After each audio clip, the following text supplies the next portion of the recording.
Hello plant lovers, it is Matthew in Melbourne. Thank you very much for finding me in the crowded YouTube world of orchid videos. If you're interested, I grow cold, cool, intermediate orchids here in Melbourne, Australia, either indoors or outdoors, or not at all, without any greenhouses or grow lights or humidifiers or any equipment, just me and them struggling on. So if that sounds like your bag, do hit subscribe. I post every Friday and I am a complete amateur, so take nothing that I say seriously. And today, plant lovers, yes, we are looking at these cascading tresses of blooms on this species Oncidium, which this year has just taken my breath away. And it is Oncidium SOTOANUM. Now, I have made a video about this one before, but that was, I think, 2 years ago. And I've had good years and bad years. I've seen them all. This is turning into a musical. But it's had good years, it's had bad years, but this year is sensational. I thought, maybe let's just check back in. I am 2 years older and wiser in my orchid growing, and this year, certainly, look at all that. There are just spikes a go-go. It's probably worth checking back into this orchid because it is so easy to grow, and if you've got a climate remotely like mine, you'll be able to grow this. And just look how satisfying it is to have all of these spikes of bloom. So we're going to just do a revision of this orchid and the very, very popular subset of orchids that it has been bred into, and learn all we need to know about basic care. So firstly, SOTOANUM is the name. Now, you know I do love a little nomenclature. So SOTOANUM is interesting because this orchid was known by a different name for over a century. And so happens, I've got a very daggy book. This is one of those books that was published in the 80s that you probably got through a magazine. And in fact, it was published in 1989, and it's called Exotic Orchids, edited by Wilma Rittershausen.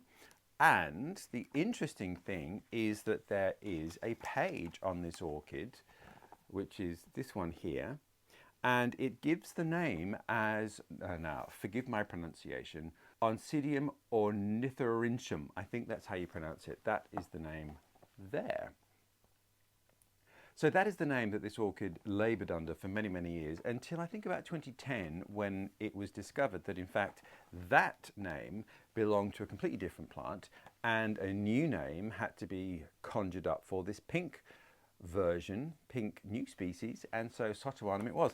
Now I can't find any reference to SOTOANUM, so if we employ my schoolboy Latin, soto can mean a thicket, a profusion of trees, shrubs, bushes, and anum can often mean like, as in like what's just gone before or what was just referenced. So you could, my schoolboy Latin might suggest that this means thicket-like. Anyway, if anyone knows what SOTOANUM means, do put it in the comments below. My thinking might be that it might just refer to the profusion of flowers, or flower spikes maybe, who knows. So name change, there's that book again. It's actually, I do love old orchid books because sometimes the care information is still obviously very relevant. Sometimes it is hilariously not. Actually, let's read the care from this book, which says it's an extremely showy species, which is true, from Mexico and Guatemala, which is true, but actually it encompasses more countries in Central America. It's not unusual, we are singing a lot today, it is not unusual for 2 or 3 flower spikes to be produced by one bulb. We'll get to that. The plant dislikes cold and damp and should therefore not be sprayed overhead or kept too wet at any time. Contentious. So the native range of this is high altitude, moist forests in that band of Central America. But of course, it's an epiphyte. So a moist forest doesn't mean that the roots are constantly wet. It means that there's a lot of airborne moisture, mist, and rain. But being an epiphyte, that is all going to drain away and it will dry relatively quickly, but that moisture will be replaced relatively quickly. So first thing is it does like lots of water when it is in its growing phase, and that's when it's producing new growth, so new green parts of the plant. That is when you really do need to water this heavily, but it does need to drain away very quickly. It's an epiphyte. But then in winter we can is a subtle fragrance. In winter, just ease off. Allow it to dry a little bit more for a longer period of time between each watering, but don't let it dry out completely. It won't enjoy that. That's generally winter, and then in spring, you'll tend to get your new growths, and that's when you really start ramping up the water again and the food, as per most orchids. However, the other contentious point in Vilma Ritterhausen's book, Exotic Orchids, is that it doesn't like the cold. I'm here to challenge that.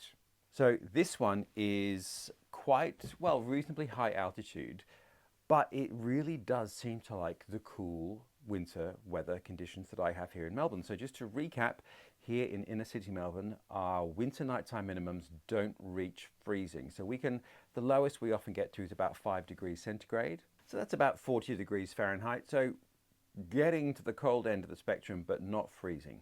And it really, well, look at this, it's thrived, and we'll get to that in a minute as to why it didn't thrive perhaps last year. So it does like cool/cold winter conditions, but not freezing, and it won't take frost. However, as per the book, what it doesn't want to be is really wet and cold, because as we all know, plant lovers, that is death generally to orchids. So if you're in a fairly sort of mild-ish, Mediterranean-ish climate like mine, where your winters don't freeze, but your summers can be quite warm, this is the orchid for you. Look at that. Look at that. Oh my goodness. Anyway, the other thing that is worth bearing in mind is that I have now got this in a spot outside where it does get quite a lot of direct morning light and then quite strong indirect light in the afternoon, but it does get morning direct sun. And that is the thing that our lovely book also points out. And I guess it's common with most Oncidium. So if you imagine they are epiphytes, they are hanging on to nooks and crannies on branches and trunks of trees. Now, depending on the orchid and depending on the forest, it's going to get quite a lot of dappled light. And often forest canopies are not that dense. Of course, it can vary dramatically, but there is light penetration through those leaves. And of course, if it's a deciduous or partly deciduous forest, you'll get much more light in winter. So it's kind of, if you can, interesting to find out just what sort of forest shade we're talking about. Now in Australia, for example, eucalyptus forests are not generally that dark because the leaves hang down, the sunlight's able to penetrate, and the leaf cover is not that dense. So forest plants in Australia actually have quite a lot of direct light, and so a lot of Australian native orchids that can be terrestrial actually get quite strong light.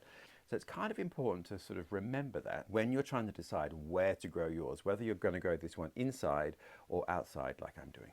So plant form wise, it is very, very, very similar to your average Oncidium. You've got these really juicy pseudobulbs which mature in one season, and from those new pseudobulbs you get your flower spikes. What perhaps is unusual, I'm going to lean back so you can see, is that this one is just so profuse in its production of flower spikes. Now, often species orchids aren't that floriferous, so often they are hybridized to increase the volume of flowers or the scale of the flower or the frequency of the flower, but this one didn't need any help. It is just covered in blooms. Now they are quite tiny, and mine is a sort of, I guess, a pale mauve with a yellow lip, a yellow center. And there is a gentle fragrance, and if I would say I had to throw a dart in a board as to what it was, it's vaguely vanilla. So that's not dissimilar to some of the fragrance you'll get from the big buster fragrant orchids like Sherry Baby, which can often be sort of vanilla spiced chocolate. This is kind of in that similar family, but really dialed down. Now, I have seen and heard from many people who have very fragrant SOTOANUMs, but mine is mildly fragrant, but even if you're walking past, you wouldn't notice. You've got to get your nose into it. Anyway, very, very beautiful. So the flowers are gorgeous, a really lovely color. And because there are so many of them, the size doesn't really matter in this case because they just make such an amazing mass. Now, as this is a species, I only get, and you probably will only get, one flowering a year. So hybrid Oncidium orchids have often been bred to flower multiple times during the year. Basically, with the maturity of each new pseudobulb, you'll get flowers. So if you can get 2 growth cycles in a year, you'll get 2 flowering cycles in a year, etc., etc. This one just has 1.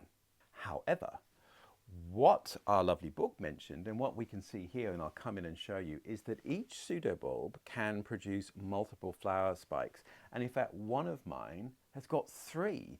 Now that is amazing. It also means that you only need to get a couple of new growths each year to get multiple flower stems. So it is bang for buck orchid, this one. Now, let me just tell you how many spikes I've got. 1, 2, 3, 4, 5, 6, 7, 8 spikes. And one of the bulbs has got 3, and I think all the others have got 2. So it's not a huge plant, and I didn't get a huge amount of growth. I got a couple of new bulbs, but they all just bloomed merrily. So other basic care then, I have now decided to grow this outside all year, because the first year that I bought it as a division, it did very well and bloomed outside.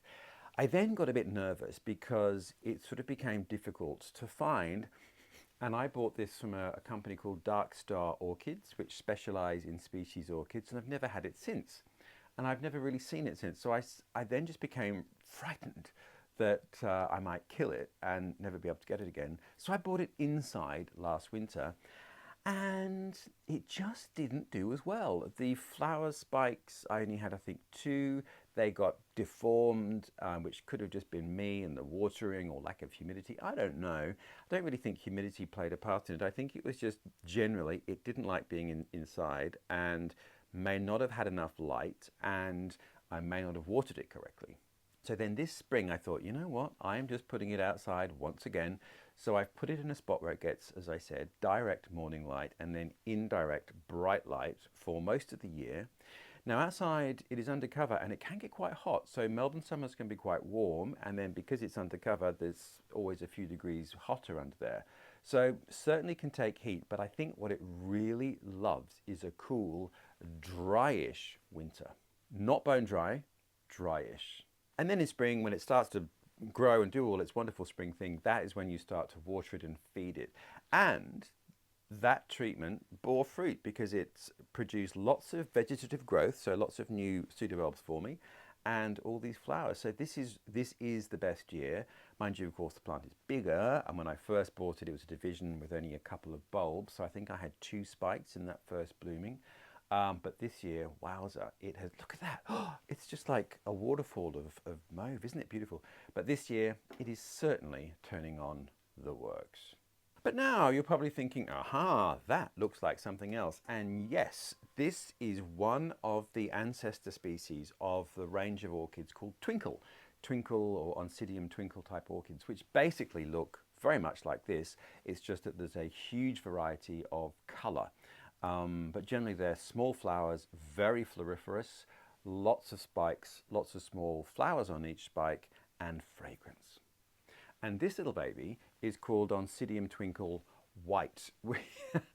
Very imaginative name.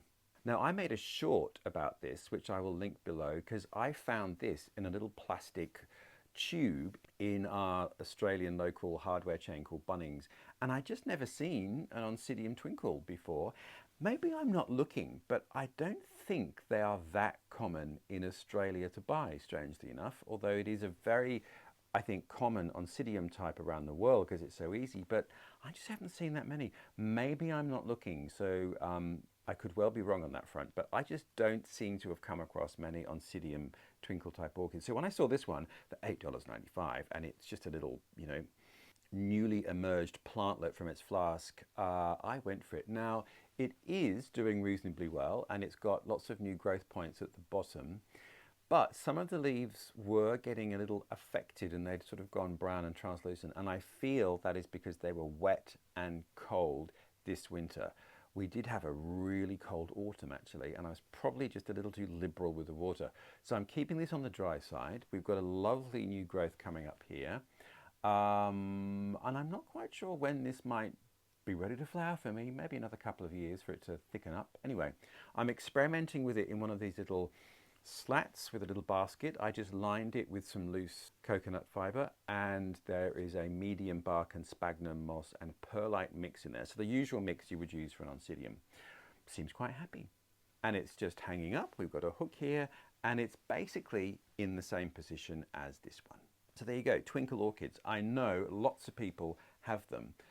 And that, the Twinkle types, are a primary hybrid between this one, SOTOANUM, and Oncidium CHEIROPHORUM. I think that's how you pronounce it. Now that basically looks exactly the same, except the flowers are yellow, buttercup yellow, amazing yellow. And I think that's where you can see a lot of the yellow and perhaps the white pigment coming out in a lot of the Twinkle hybrids. Now the flowers on that orchid are a little larger. They look a lot more like your classic sort of dancing lady Oncidium flower. So the flowers have a much bigger lip. Anyway, I actually haven't ever seen a Twinkle orchid in bloom in the flesh, so I can't tell you. So what we have to do is wait for mine to A, survive, B, mature, and D, decide to flower. But I do know, and I've seen so many online, obviously, they're very, as I said, common and easy to grow and find in Europe and North America, just not here. So I can't really compare the flowers because I haven't seen them yet. And also everyone writes about the Twinkle Oncidium's fragrance. So I really hope my white one does thrive and prosper for me. But the other interesting thing about that species type is that it basically grows from a similar geographic region, but higher altitudes. So that is described as a cold to cool grower, which means it will be perfect for my climate. So I'm really going to keep my eye out for that and see if I can't find that species Oncidium as well. Similar habit, smaller plant, very floriferous, and likes cool winter conditions. Welcome to Melbourne. So the Twinkle types were created or sort of crossed in 1958. So they've been around for quite a while. Hence there is such a myriad of varieties of colour, of form, fragrance, flower size, etc., etc., etc. They just aren't that common here. I wonder why that is, or maybe I'm making it up. Anyway, if anyone in Australia has got a ton of Twinkle Oncidiums, do let me know where you got them from. So there we are, plant lovers. It is midwinter and I am being surrounded and rewarded by this cascade of magenta blooms. Look at that, honestly. And also not a particularly huge plant, so quite practical as well. You can see the pot's quite small and the plant itself isn't massive. It's just the flower spikes that are really quite long. But it's such a wonderful, wonderful plant. You should find a nook for it. Now, I didn't do that while growing it inside, but you certainly could. I think the thing is to make sure that it gets quite good morning light and just to keep your eye on the watering during the growing season. And then in winter, just make sure that you dial it down, but don't let it dry out. So I just think last winter, I didn't give it enough light and I didn't really focus on the watering properly.